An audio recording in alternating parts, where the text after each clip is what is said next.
those. Don't think I can reach those. Elderberries. It's a good little tree, that one. Some more over there. Get them. Fill my bucket up. Okay, here's the elderberries we picked last night. I've left them overnight for any bugs to jump out. There's a few of them a bit green, we don't want those, we only want the black ones. So you can either freeze them overnight, or however long you want, or you can pull them off with a fork, like so.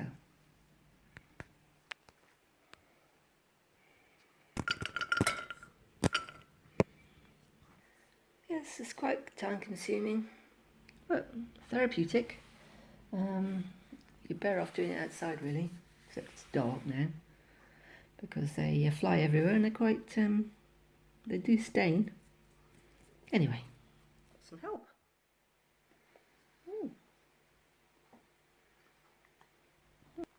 You literally just bit a load then.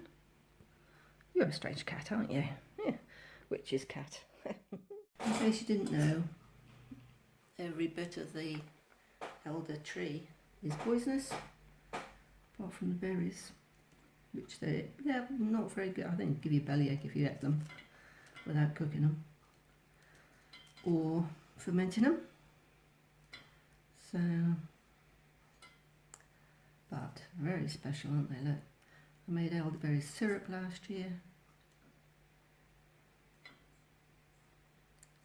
And you have to thank the elder tree so you don't upset the elementals if you've taken its fruit. And you've got to make sure you do something with it and not waste it. I'm going to take the other bits back to the wood. Those bits there,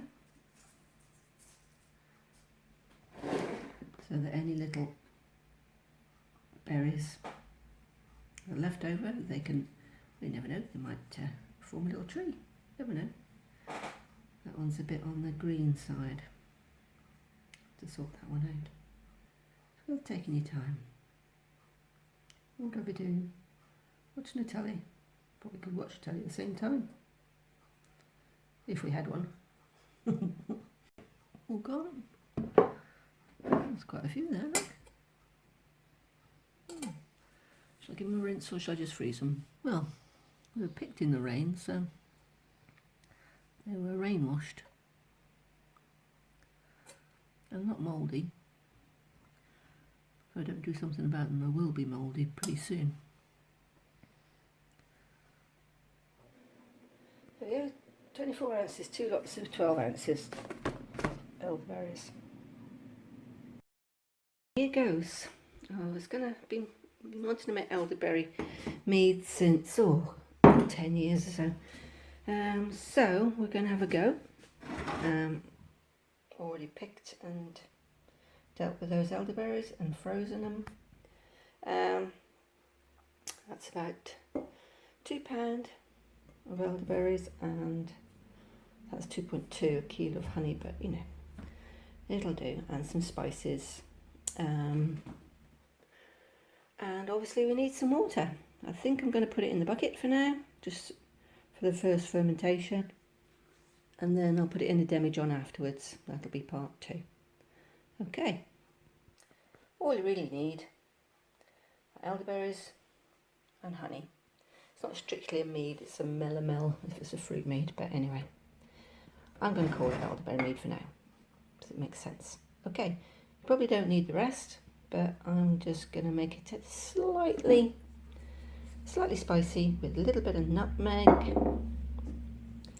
couple of cloves, a bit of ginger, and a few raisins and orange peel for the nutrients. And I'm going to put a little bit of citric acid in. Well, apparently it helps with chlorine in the water. We do have chlorine in the water, but I've filtered the water, but just in case. And you could use the wild leaves that are still on the frozen elderberries, but I'm going to use that because then I know what it is and it's all okay. Well, the elderflower champagne turned out all right with that one, so okay. Who's moaning? Holly? What are you squawking at? Right, okay, you're okay now, aren't you? What was all that about? 3 pints of warm water. That's out of a gallon of cold water. Okay.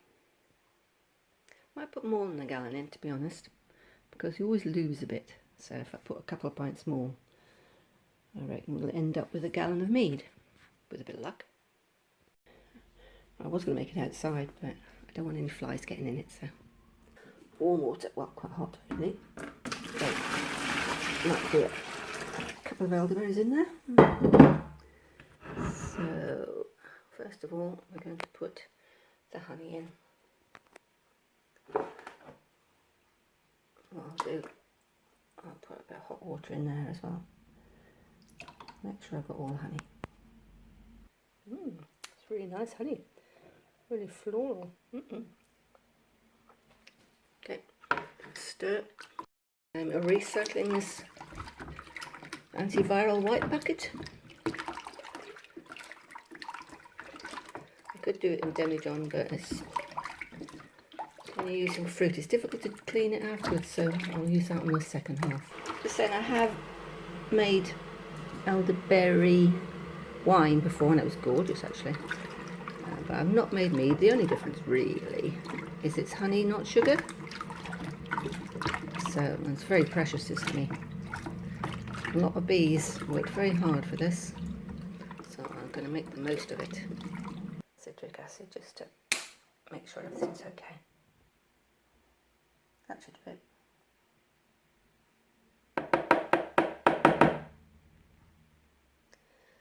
Pinch of cloves. Smells like Christmas already. Nutmeg.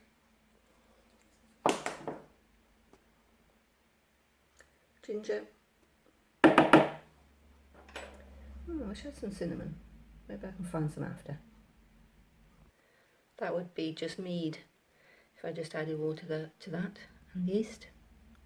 Or it's probably got its own yeast. But no, I'm going to add the elderberries. And those hard picked and processed elderberries in there. Give it a good stir. So I'm not using any chemicals, I'm not using nutrient or anything, so candied peel and raisins will do. Not doing any measurements, I'm just chucking things in, see what happens. Yeah, it's just warm. I shall add the yeast. I believe it's called pitching it, so I'll throw it in. 1 heaped teaspoon per gallon. Okay. Now this is the magic stuff. Alternatively, you could use the natural yeast that's actually on the elderberries, but this is quicker and more reliable, really. I've probably got half a gallon there by the time I've rinsed things, and about 4 pints. Plus fruit, plus honey. So, how much water should I add? I want to be over the gallon.